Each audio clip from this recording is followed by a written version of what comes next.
Alejandro. El micrófono, Alejandro. Esto lo borran, perdón. Y ahora sí. Un saludo a todos nuestros compañeros, compañeras y profesora que nos veré en su momento. A continuación, nosotros vamos a realizar una entrevista que es netamente informativa y educativa con la doctora Nube Castro. Es una psicóloga clínica que tiene una maestría en ciencias. Doctor, vamos a hacer una serie de preguntas y le queremos pedir su autorización para grabar esto. Doc, tiene el micrófono silenciado. Ya, sí, con todo gusto, está bien, pueden grabarlo, chicos. Gracias por la oportunidad de conversar con ustedes. Muchas gracias, Doc. Entonces, a continuación, comenzamos.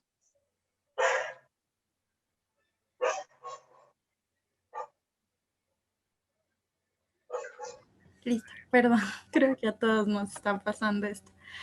Primeramente, muchas gracias, Doc, por concedernos minutos de su tiempo. Primero, nuestro tema es acerca de las psicopatologías en la sexualidad y vamos a comenzar con... Ya. Comencemos con lo primero. La primera pregunta que le queremos realizar es si nos puede responder qué es una disfunción sexual y qué tipos de factores influyen en esto. Bueno, primero, antes de hablar de disfunción sexual, quisiera, pues, creo que dar una introducción a lo que es la conducta sexual humana, ¿no? La cual es altamente variable y resulta extremadamente dificultoso a veces responder de forma exacta o adecuadamente el dilema entre normal y disfuncional, ¿no? Debido a las consideraciones o a las mutaciones exhibidas tanto en las motivaciones, rendimientos e incluso necesidades específicas eróticas de los diferentes individuos.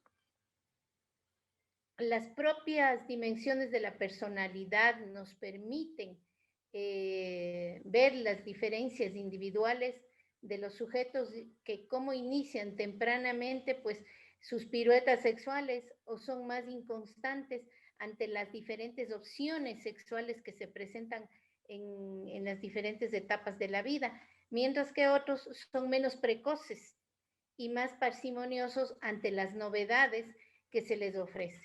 Algo semejante o surge o ocurre con las actitudes que también puede significar una diferencia en valorar el hecho sexual. Con esta pequeña introducción que yo quisiera abordar, porque es importante pensar o mirar que todo en la sexualidad es normal y hasta qué punto esto es normal o no normal o disfuncional. Al hablar de disfunciones sexuales podemos hablar netamente del CI-10 o del DSM-4 o del DSM-5, pero tendríamos que tener en cuenta esta pequeña introducción para entender que hasta qué punto consideramos normal o disfuncional. Entonces, con este antecedente podríamos entrar a tu pregunta en la que me dices qué es la disfunción sexual y qué factores influyen. Bueno, disfunción sexual es una dificultad que se presenta para tener o para disfrutar del sexo. Se manifiesta en el deseo, en la excitación, en el orgasmo o en la resolución durante cualquier etapa de estas en el acto sexual. Y esto, digamos, se ve afectado de manera tanto física como emocional y, digamos, puede aparecer el dolor en cualquier momento del acto y ahí se podría considerar una disfunción. Se habla también de disfunción cuando el problema dura, digamos, tiene un tiempo ya de aparición y puede ser mínimo 3 meses cuando uno se considera que hay una disfunción. Y obviamente es de aparición o se produce de forma permanente o persistente, ¿no? Los factores que influyen obviamente son los psicológicos, como digamos el estrés, el miedo, el temor, la ansiedad, haber experimentado violencia sexual o un trauma, digamos, de algún tipo que puede ser presente o también puede ser en el pasado, porque no olvidemos que somos seres que podemos enfrentarnos a cierta situación y recordar una del pasado.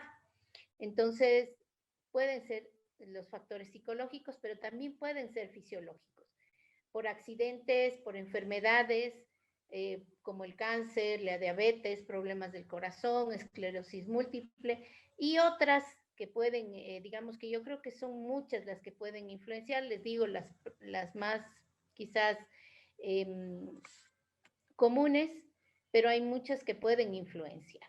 También, digamos, la medicación, los tratamientos farmacológicos para ciertas enfermedades pueden afectar, digamos, el desempeño sexual tanto del hombre como de la mujer. Cuestiones de tratamientos a niveles hormonales también pueden influenciar. Una etapa de la mujer y del hombre, que también es la menopausia o la andropausia, el embarazo, el parto, la lactancia, que son procesos naturales, pero pueden influenciar en un desempeño satisfactorio de la sexualidad. Otro ámbito importante también es el ámbito social, ¿no? En el cual se considera el consumo, ¿no? de sustancias como el cigarrillo, el alcohol u otras drogas, y también, ¿por qué no?, los problemas de pareja que pueden influenciar en el desempeño sexual.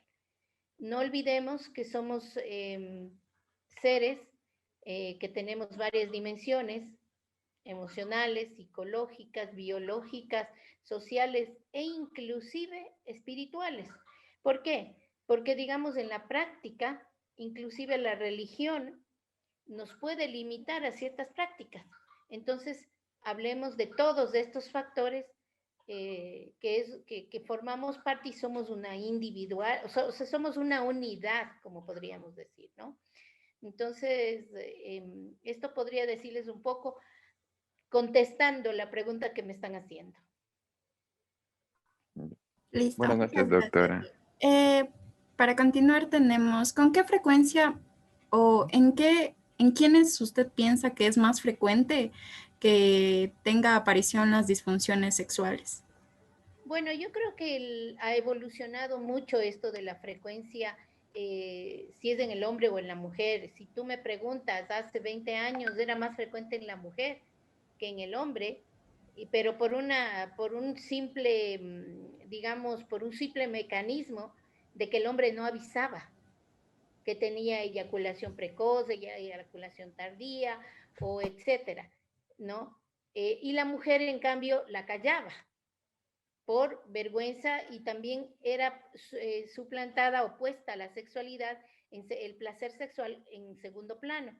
Pero en la actualidad yo podría, digamos, lanzarme a decir que ocurre tanto en hombres como en mujeres. Y esto puede ser, digamos, hay algunas teorías que dicen, bueno, esto puede ser más notorio en edades avanzadas, ¿no?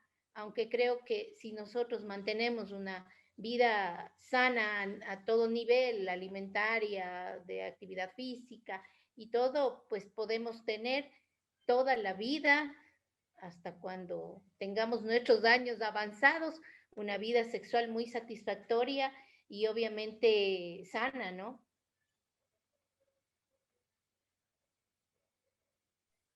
Buenas noches, doctora. Ya que entramos en el tema de las disfunciones, ¿qué sería una disfunción eréctil y qué sucede con la persona que sufre de esta disfunción? Bueno, la disfunción eréctil es una incapacidad del hombre a conseguir o mantener una erección firme para la relación sexual y durante la misma. ¿Qué quiero decir esto? O sea, no se produce una erección la cual permita tener una penetración, ¿no? Entonces, la persona sufre esta disfunción y obviamente siente que algo está sucediendo lo primero que piensa es que es algo físico, no lo subestima a nivel psicológico y lo primero que acuden es al médico, ¿no? Entonces, y puede ser causada por cualquiera de las dos. Entonces, eso es lo que primero sucede en primera instancia cuando hay una disfunción eréctil. Entonces, ¿los estados de ánimos pueden influir en que se produzca una disfunción eréctil? Por supuesto que sí, puesto que la persona puede estar pasando por un momento de tristeza, de estrés, de ansiedad, de una preocupación, a lo mejor en este tiempo que estamos viviendo actualmente de pandemia y toda esta situación, el estrés se ha elevado muchísimo, entonces puede darse estas disfunciones eréctiles, ¿no? Porque la verdad no podemos, como dije al inicio, decir hasta dónde es normal y hasta dónde podemos pensar que es una disfunción. Ya hablamos de esta parte de un poco del ámbito psicológico. Ahora, yéndonos un poco en la parte biológica, ¿la disfunción eréctil podría ser causada tal vez por alguna enfermedad? Claro que sí. Como les dije antes también, esto puede tener causa psicológica, fisiológica, orgánica, social, religiosa y obviamente física. Claro que sí, por alguna enfermedad, consecuencia de un accidente cerebrovascular, algún tipo de cáncer, problemas hormonales, problemas cardíacos, hipertensiones mal manejadas, problemas del sueño, porque hay que tener en cuenta algo. No quiere decir que una persona que tenga un problema de este tipo va a tener una disfunción. No quiero generalizar. Puede tener, puede ser causada hasta por la medicación, porque una persona que tiene una diabetes y una hipertensión bien controlada no va a tener un problema de disfunción eréctil, ¿no? Pero si no está controlada y hay una descompensación en su enfermedad mal manejada, no se cuida, no va a controles médicos, etcétera, obviamente que va a haber una disfunción. Entonces, no siempre generalicemos. Lo importante aquí es un abordaje integral, como quizás ustedes como chicos que están estudiando no conozcan o a lo mejor sí conocen el modelo de atención que nosotros en el educador tenemos. Es importantísimo el enfoque integral. O sea, la atención debe ser integral y en esto vamos a influenciar mucho en cuándo es afectada y obviamente que sí hay enfermedades que van a causar una disfunción eréctil.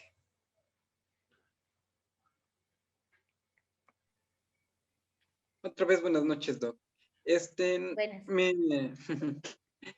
La siguiente pregunta sería, ¿qué se entiende por mecanismo de erección?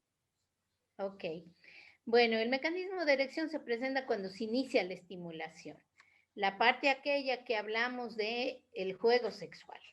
Los cuerpos cavernosos que están en el pene se llenan de sangre y aumentan el volumen del genital.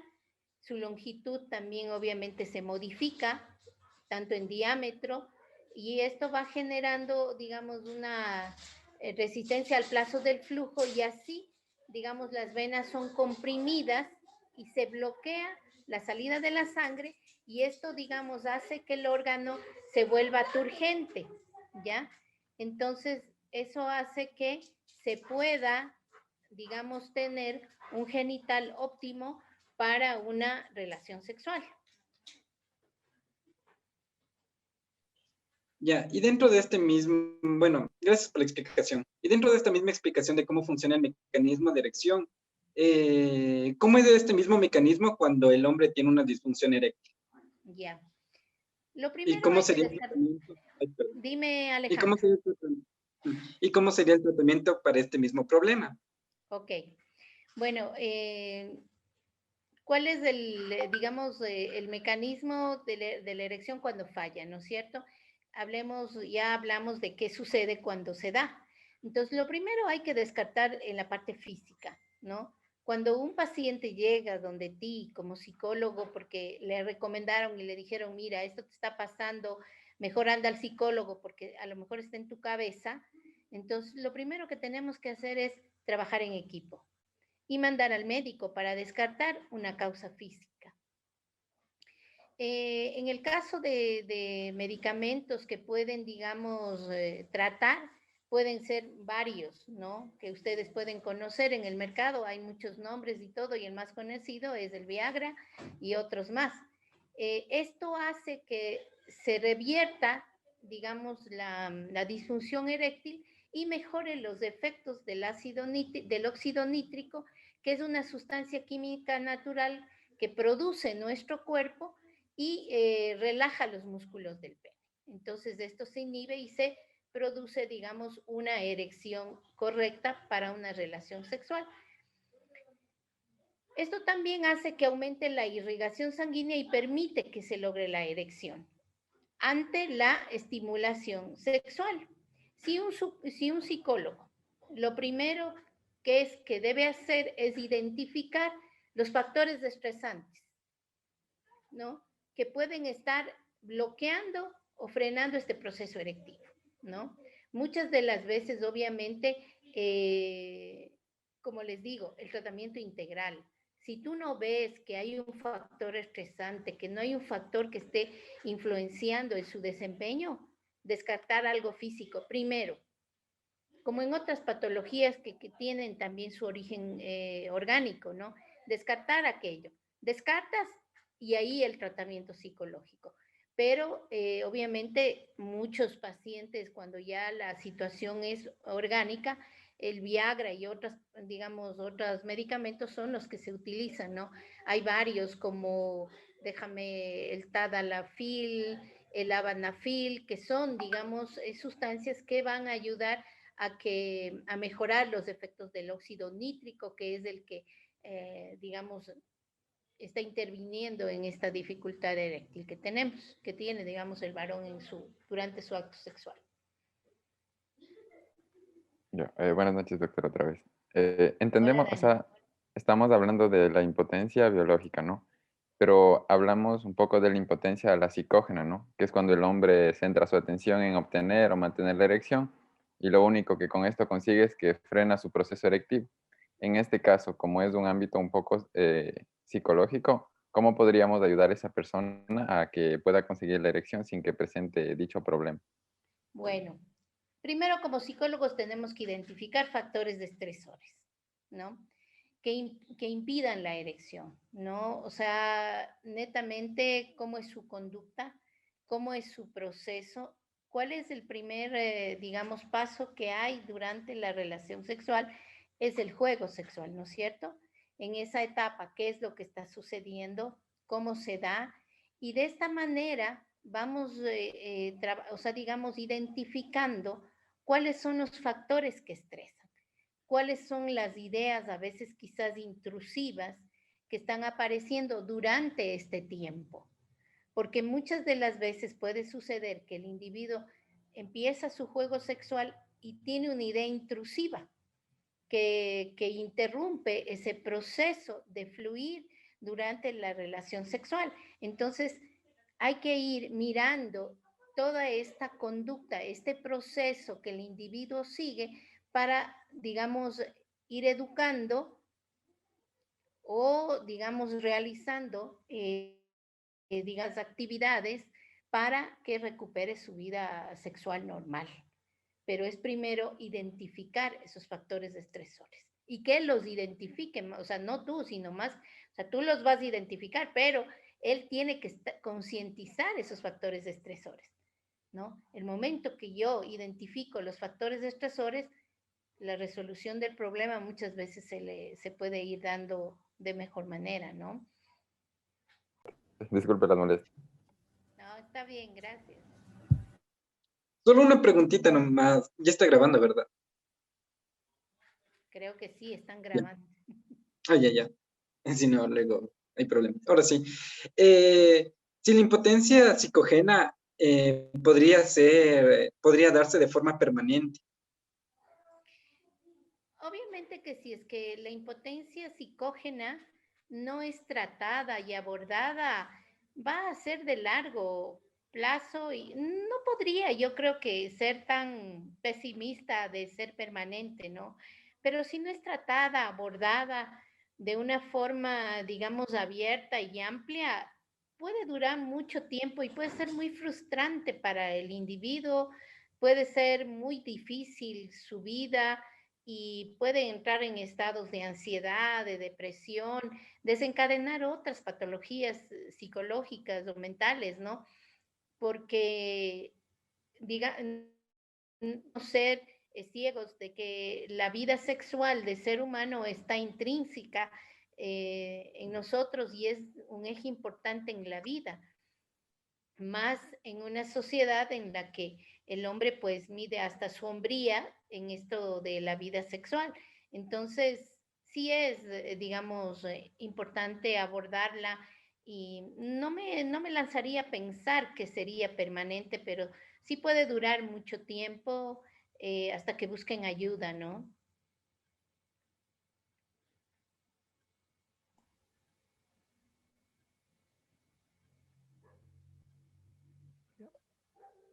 Gracias, doctora. El- Kevin. a continuación les voy a ingresar a la siguiente pregunta, la cual sería, ¿qué es lo que determina que una persona sea eyaculador precoz?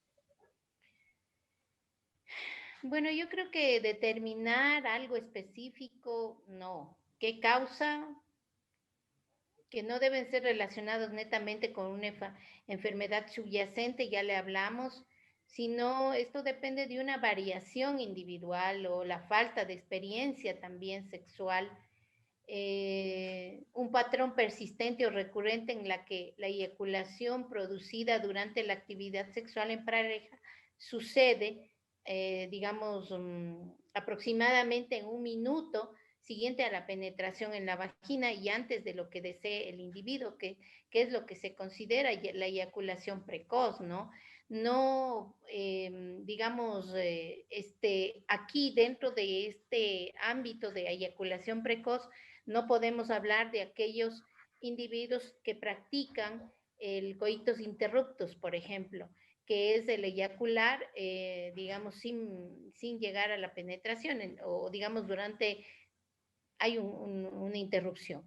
Eso no se considera eyaculación precoz, no está dentro de esta patología, sino es esta característica, y eso lo pueden ustedes encontrar si leemos un poco en el CIE 10, en los manuales de clasificación de las enfermedades mentales, ¿no?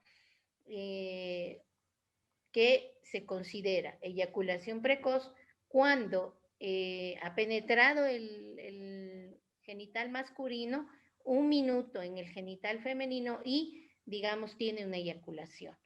A partir de, o sea, después de eso, si dura más tiempo, ya no se considera una eyaculación precoz. Ya, gracias. Y la segunda pregunta sería, ¿en qué consistiría el tratamiento de una persona con eyaculación precoz? Bueno, el tratamiento para la eyaculación precoz, primero hay que determinar la gravedad del caso, ¿no? Y qué es lo que está influenciando en el problema del paciente. Hay que comenzar terapias psicológicas cuando ya hemos descartado, digamos, una causa orgánica, cuando ya ha tenido su cita con el médico, con cualquiera de los especialistas, puede ser un médico general, un médico familiar, que nos ayudan muchísimo los médicos familiares. Lo primero es comenzar con terapias psicológicas. El objetivo es modificar la conducta sexual o las técnicas que el individuo utiliza para llegar a la relación sexual y que precisan de la participación no solamente de él, sino también de la pareja. Y eso va a resultar mucho más efectivo. Porque, ¿por qué digo esto? Porque el individuo para tener una relación sexual no es solo, es con la pareja, ¿no? Entonces, hay que trabajar con la pareja para que se den buenos resultados y efectivos. ¿Quién produce muchas de las veces la estimulación? Es la pareja. ¿Cómo lo hace? Obviamente eso ya entra en la terapia, digamos, dentro de lo que es la sexualidad, ¿no? Entonces, es en pareja. El tratamiento farmacológico se conservará para aquellos casos en los que la terapia psicológica no tenga resultados, ¿no? Primero, cuando ya descartamos lo físico y nos quedamos con lo psicológico, sí puede llegar en un momento en que vamos a tener que decir, bueno, no hay un aprendizaje, por ejemplo, no hay colaboración de la pareja, ¿ya? Podemos tomar como una opción trabajar con el médico familiar y que le recete algo para una buena erección, como les dije, las alternativas que habíamos oído antes. Entonces, con eso vamos a romper esa barrera de que no hay colaboración de la pareja, ¿no? Y podemos, digamos, mejorar su conducta sexual y a lo mejor en algún momento podrá, digamos, dejar de consumir la medicación, ¿no? Ese es el enfoque que podríamos dar, pero siempre hay que entender que cada persona es diferente. Eso siempre, cuando ustedes ya hagan sus prácticas van a ir mirando cómo es, o sea, una depresión en la señora Juanita y una depresión en la señora Panchita. Es diferente, somos diferentes. Entonces, eso es lo rico y lo maravilloso de la psicología, ¿no? La diferencia, la diversidad en la cual vivimos cada uno de nosotros. Ya, gracias. Y la última pregunta es, ¿cómo se determina la gravedad de la disfunción sexual? La gravedad de la disfunción sexual, bueno, yo pienso que la gravedad la podemos determinar con el tiempo, ¿no? O a lo mejor si hay más factores, no solo psicológicos, sino también físicos, ¿no? Entonces ahí podríamos hablar de irreversible o de depender siempre de una medicación o algo así, o a lo mejor sea un caso completamente irreversible, ¿no? De que no haya ya una forma de tratar su problema, pero en esos casos están más ligados a lo físico, ¿no? Cuando ya es irreversible, muchas veces es lo físico. Lo mismo sucede también en la mujer, digamos, cuando ya es más físico. Gracias. Ok. Listo, Doc. Abordando la siguiente temática, tenemos sobre la eyaculación tardía o la ausencia de la eyaculación. Nuestra pregunta hacia usted es acerca si es que las causas de una eyaculación tardía, ¿qué la causa o por qué se da esta ausencia en la mayoría de los casos? Bueno, le decía que abordando la siguiente temática tenemos acerca de la ausencia de la eyaculación. Entonces, nuestra pregunta hacia usted es, ¿qué causa esta ausencia? Ya. La eyaculación tardía o ausencia de eyaculación se considera la dificultad o incapacidad persistente de eyacular. A pesar de que haya presencia de deseo sexual, a pesar de que haya una erección, a pesar de que haya estimulaciones adecuadas. Entonces, digamos, sin embargo, se produce esta dificultad o esta ausencia de eyaculación. Entonces, muchos de los casos que hemos tenido, hemos visto que esta eyaculación puede deberse a medicamentos, ciertas enfermedades crónicas o cirugías que haya tenido el individuo, también el abuso de sustancias o problemas de salud mental, ya trastornos mentales graves en muchas cosas, combinados todos estos problemas, tanto físicos como psicológicos, pueden producir una ausencia de eyaculación. Y o sea, esto no quiere decir que pueda no tener una vida sexual normal. Puede tener el individuo una vida sexual muy normal en la que haya una buena erección, se tenga el placer y están completamente, digamos, en estos individuos conservados, pero no se llega a eyacular. Ahora, es importante también señalar que este tipo de ausencia se vincula muchas veces con el desarrollo personal, emocional o también educacional en la que la sexualidad no se ha integrado de forma sana en la totalidad del individuo. No siempre hay que pensar que yo al llegar al orgasmo tengo que tener una eyaculación, ¿no? O buscar como fin de una satisfacción sexual la eyaculación, porque puedes llegar a tener una relación muy satisfactoria sin necesidad de tener una eyaculación. Entonces,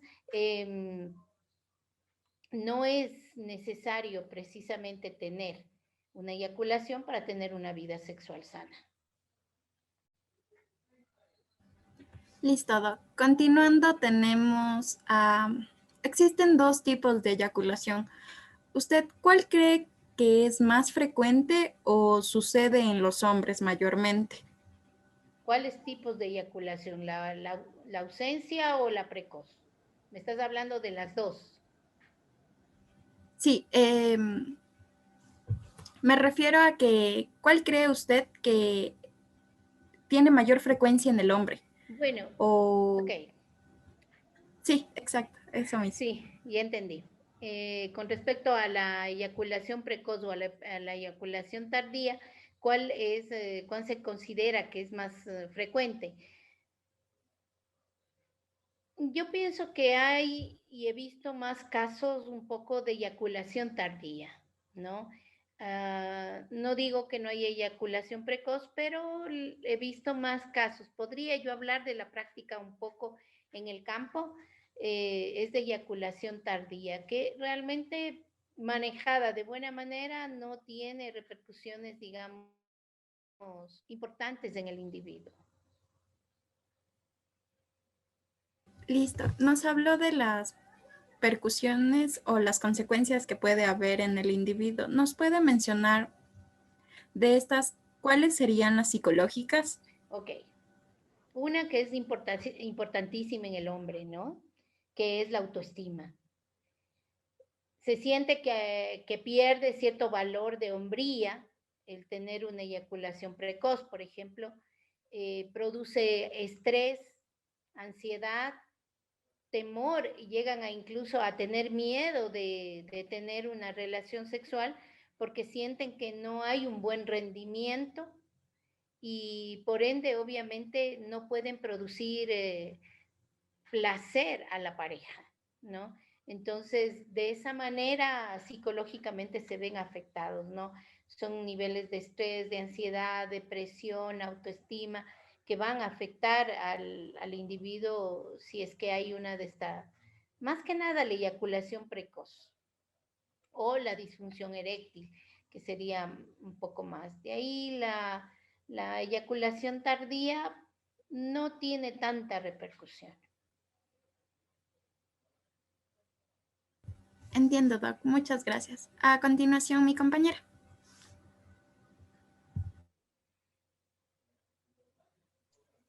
Buenas noches, Doc.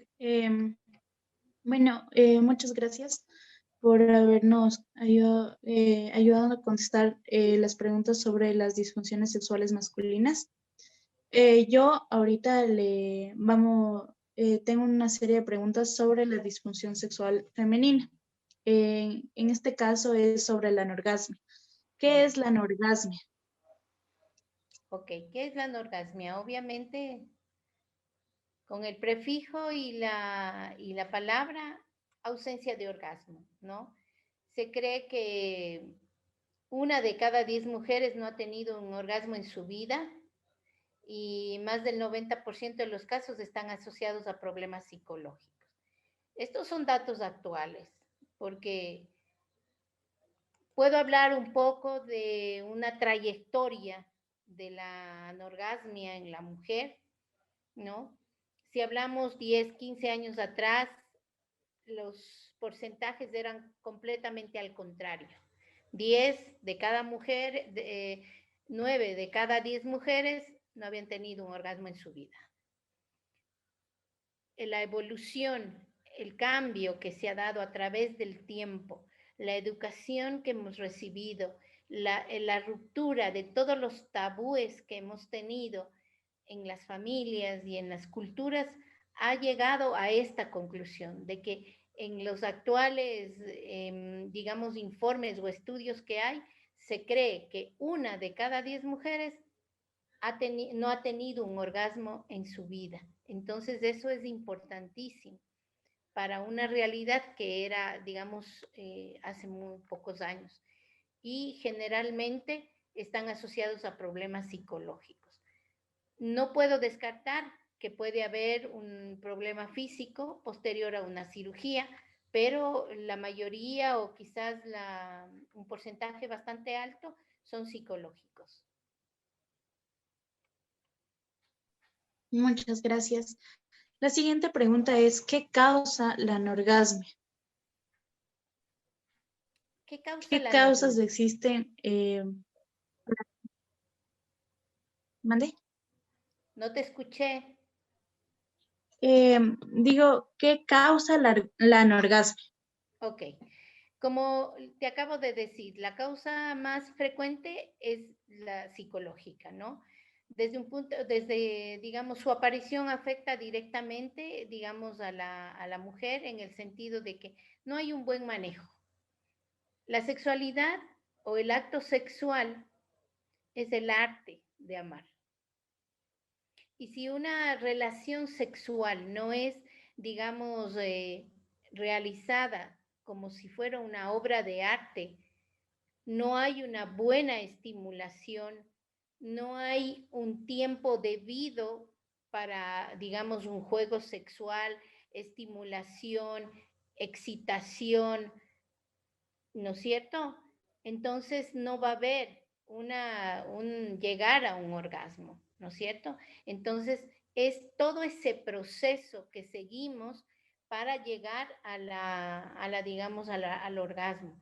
Si es que depende mucho en la mujer, sobre todo va a depender mucho del tiempo del preámbulo, del juego sexual, del tiempo de estimulación. Aquí tengo que recalcar una cosa que es muy importante. El hombre, digamos, la excitación en el hombre es diferente a comparación con la mujer. El hombre, la excitación sube como si fuera en línea perpendicular recta, así. En cambio, la mujer es un poco más lenta y un poco más inclinada. Si es que solamente dibujamos esto en nuestra mente, nos podemos dar cuenta que el hombre de forma mucho más rápida va a estar excitado, mientras que la mujer de forma más paulatina, ¿no? Y obviamente, inclusive, por ejemplo, hay una cosa muy interesante en la sexualidad o en el acto sexual, digamos, que la mujer puede ser multiorgásmica, mientras que el varón no puede ser multiorgásmico. ¿Por qué? Porque podemos llegar al orgasmo varias veces. ¿Y de quién va a depender? De la estimulación, porque es un trabajo de pareja. No podemos decir que es solo mío o solo de él. Es de pareja. Cómo nos entendemos, cómo nos comunicamos, cómo nos tocamos y cómo nos excitamos mutuamente, ¿no? Entonces, eso es lo que podría hablar un poco de las, digamos, las causas o de la anorgasmia femenina. Muchas gracias. Bueno, otra pregunta es, durante su trayectoria, ¿usted cómo considera que afecta psicológicamente esta disfunción a la mujer? Al igual que el hombre, obviamente, afecta la autoestima, ¿no? Afecta al no la sensación de no tener placer o no sentir placer y pensar que a lo mejor soy anormal. Incluso igual pueden aparecer sentimientos de inferioridad, de no sentirse mujer, puede haber estados depresivos, estados de angustia, de ansiedad, como consecuencia de la anorgasmia, porque obviamente la finalidad de la relación sexual no es tener el orgasmo, sino tener una comunicación con la pareja, ¿no? Pero de alguna manera también quiero sentir Y si no siento, también puedo sentir, no sé, cierto nivel de frustración también. Y obviamente eso puede producir ansiedad, angustia, depresión, irritabilidad, ¿no? Y quizás no querer volver a tener otra relación sexual. Ya. Disculpe, otra pregunta. Con respecto al tratamiento, ¿es igual al tratamiento que se le da a los hombres? No te entendí la pregunta. Perdón. Reformulo la pregunta. Con respecto al tratamiento, porque entiendo que debe existir algún tratamiento para esta disfunción con la mujer. ¿El tratamiento que se le da a la mujer y el acompañamiento es de igual manera al hombre o en qué se diferencian? Bueno, cuando siempre hablamos de disfunciones en la relación sexual, siempre va a ser de pareja, ¿no? Y obviamente que, bueno, vamos a tratar y vamos a trabajar también de forma individual porque puede haber situaciones que estén bloqueando mi desempeño sexual como mujer, creencias, experiencias negativas, etcétera, o sea, a nivel psicológico. Si hay alguna otra causa orgánica, obviamente ya va a tener que ser tratada por el médico y medicada por él, pero si es a nivel psicológico, obviamente se va a hablar de terapia individual y también de terapia de pareja. Muchas de las veces me ha tocado a mí trabajar en técnicas de relación sexual. A ver, ¿no? O sea, usted señor, es la pareja de la señora, ¿qué hace, qué no hace? ¿A usted le gusta, le disgusta, le parece bien o le parece mal? El trabajo de la relación, el trabajo de la terapia en pareja, siempre. Y obviamente individual.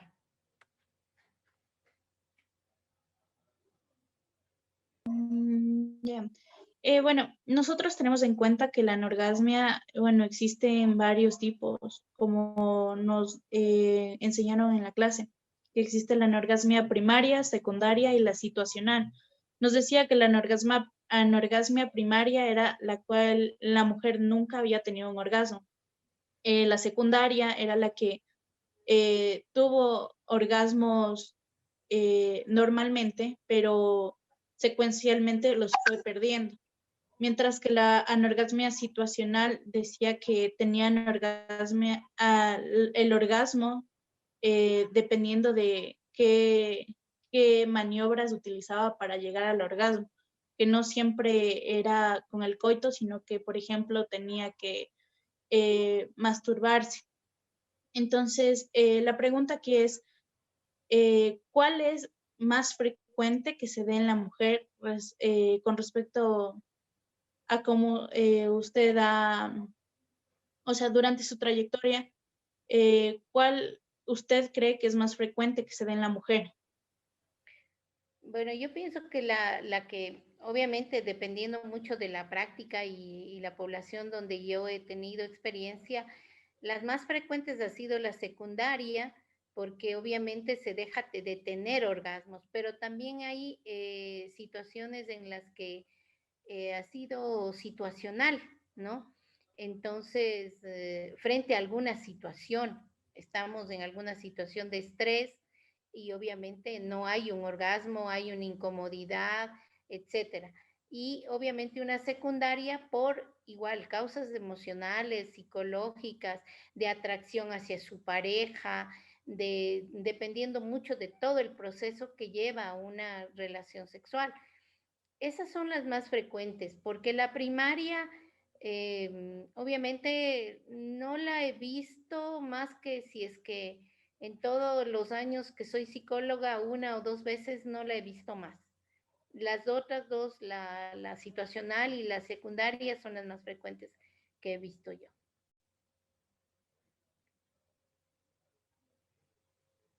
Muchas gracias. A continuación va mi compañera. Buenas noches, Doc. Mi pregunta es sobre la dispareunia y el vaginismo. ¿Cuál es la diferencia entre dispareunia y vaginismo, ya que en ambos casos se trata de dolores durante las relaciones sexuales? Ok, sí, tanto el vaginismo como la dispareunia reumia digamos, tiene como característica similar el dolor. El vaginismo es una disfunción sexual femenina que se caracteriza por una contracción involuntaria de los músculos del suelo pélvico, ¿no? Que rodean a la vagina, provocando, digamos, como un cierre parcial o a veces total, y obviamente esto origina pues dolor y imposibilidad a la hora de intentar o de darse la penetración, ¿no? Mientras que la dispareunia aparece luego de periodos de relaciones sexuales que no han habido problemas, y su causa muchas de las veces es física, y no ha sido tratada. Puede ser inclusive, digamos, algún tipo de infecciones o inflamaciones y no han sido tratadas en el caso de la dispareunia, ¿no?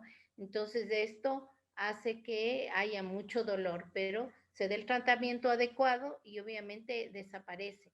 Hay otra vez la importancia de,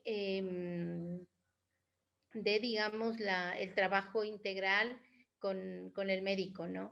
Y también, obviamente, en generar cambios conductuales a nivel muscular y de cambios a nivel de concepciones o de conceptos o educación sexual, ¿no?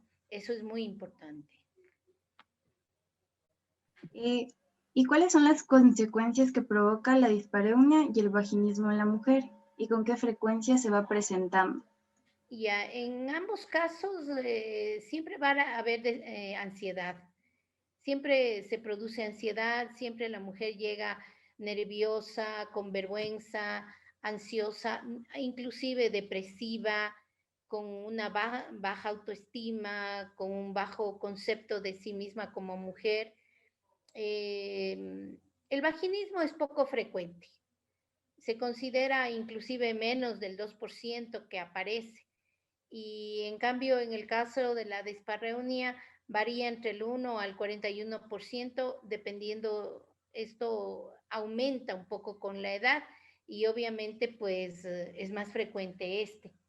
En el tratamiento de la dispareunia, como les dije antes, se puede usar, digamos, inclusive lubricantes si ha habido, por ejemplo, que han tenido ciertos tipos de cirugías, a veces tienen esta patología y les va súper bien con un lubricante personal, cambiar de posición, realizar una buen juego sexual preliminar que sea un poco más prolongado que lo normal. Eso puede ayudar mucho a que la mujer y su pareja estén más cómodos y obviamente va a haber la ausencia del dolor y va a darse una buena relación sexual, inclusive va a haber ausencia de infecciones y eso le digo, o sea, si hay un problema de dispareunia puede ser también por una infección, tomar la medicación que mandó el médico y va a haber solución del problema. Ya, muchas gracias, Doc. Un gusto. Es importante algo decirles. En el vaginismo, recuerdo de los pocos casos que he tenido y con quien he trabajado, en el vaginismo ayuda mucho una terapia que se llama del suelo pélvico, ¿no? Que se llaman ejercicios de Kegel. Ya, muchas mujeres que han tenido vaginismo y han tenido asesoría, digamos, en ejercicios como estos, ha ayudado mucho a disminuir este dolor y a tener una buena vida sexual. Uh-huh.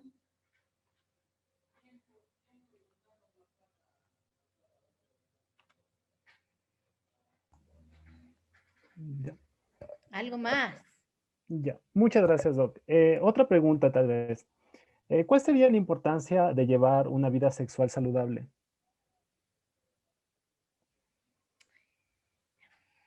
Bueno, yo creo que tener la importancia de tener una vida sexual saludable es, creo que, uno de los objetivos que deberíamos tener todos como seres humanos, ¿no?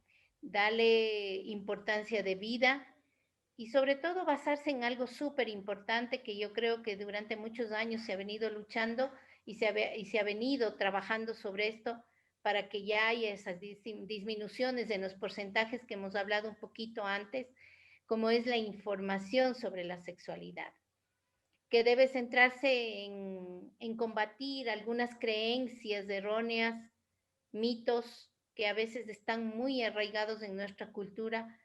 Focalizar estas actuaciones no solo es mejorar los conocimientos y actitudes, sino también generan cambios de conducta y esto obviamente va a concluir en una mejor vida sexual. El tener conocimiento, romper mitos y estas creencias va a influir a nivel no solamente emocional, psicológico, sino también físico, de construcción del pensamiento y obviamente social. Por lo tanto, contribuye al bienestar y a la felicidad personal y de pareja, ¿no? Gracias, doctor. Una última, doctora. Una última, Bueno, doctora. Una Alejandro. última pregunta sería, ¿qué recomendaciones nos podría dar a nosotros para tratar estos temas con nuestros futuros pacientes? Ok. La atención integral, médico, psicólogo, ginecólogo, es importantísimo. El trabajar así me ha ayudado a mí y yo lo recomiendo y es una buena experiencia. Lo más importante también es tener una escucha activa, saber escuchar al paciente todo lo que dice, aunque nos parezca absurdo, aunque nos parezca a veces un poco risible, pero mantener esa escucha activa, dejar que el paciente te diga todo lo que siente dentro de sí, toda esa necesidad de comunicar aquello que no puede hablarlo ni con la almohada. De esa manera podemos nosotros ir detectando factores que influyen en esas disfunciones sexuales, ¿no? No realizar juicios de valor, eso es importante, y hablar sobre el estilo de vida saludable, no informar, siempre el paciente va a tener la última decisión. Inculcar o promover, podría yo decir, actividades, digamos, físicas, alimentación saludable, buenos hábitos de higiene, todo eso va a influenciar en una vida sexual sana. Y sobre todo ustedes como futuros colegas míos, capacitarse siempre sobre estos temas. El hablar abiertamente sobre estos temas sin miedo, sin temores y capacitarse. Hay libros maravillosos sobre estos temas que va a ayudar a nuestros pacientes y también, ¿por qué no?, a nuestra propia vida. Entonces, esas son las recomendaciones que les daría a mis futuros colegas. Bueno, Doc, con esto hemos concluido las preguntas de la entrevista. De parte de nuestro equipo queremos agradecerle y desearle éxito en sus funciones y que pase bonito. Bueno, yo les agradezco mucho a todos ustedes la oportunidad. Una de las cosas que me encanta es enseñar y obviamente trabajar y compartir una trayectoria un poco larga que tengo como psicóloga.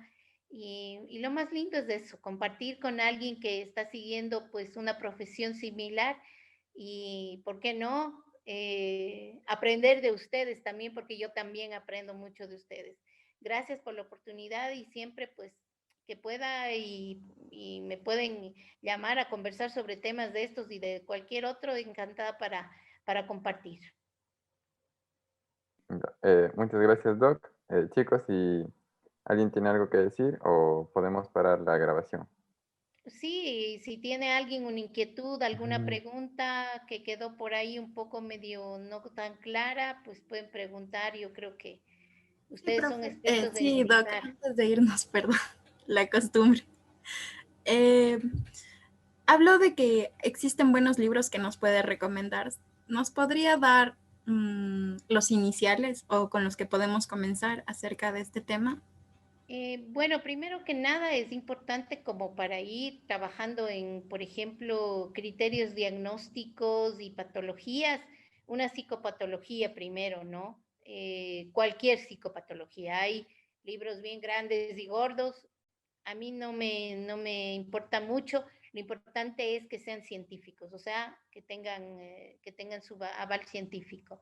Aparte de eso, es importante, a pesar de que, por ejemplo, nosotros en el Ministerio de Salud utilizamos la codificación del CIE-10. También es importante leer el DSM-5, que tiene más criterios diagnósticos y nos ayuda mucho más a discernir. Y aparte de eso, hay libros como que se llaman de sexualidad humana, simplemente sexualidad humana. No se me vienen nombres ahorita, la verdad. Me olvidé de buscar un poco de bibliografía para ustedes, pero digamos, ayuda mucho. Sexualidad humana, libros científicos de sexólogos, les va a ayudar bastante a trabajar sobre estos temas. En el Ecuador hay muy pocos sexólogos y que hay especialidad, en nuestro país tampoco la hay.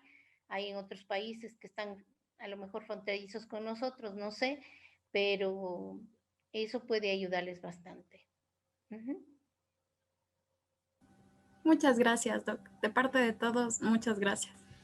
Muchas gracias. Gracias a ustedes y una linda noche.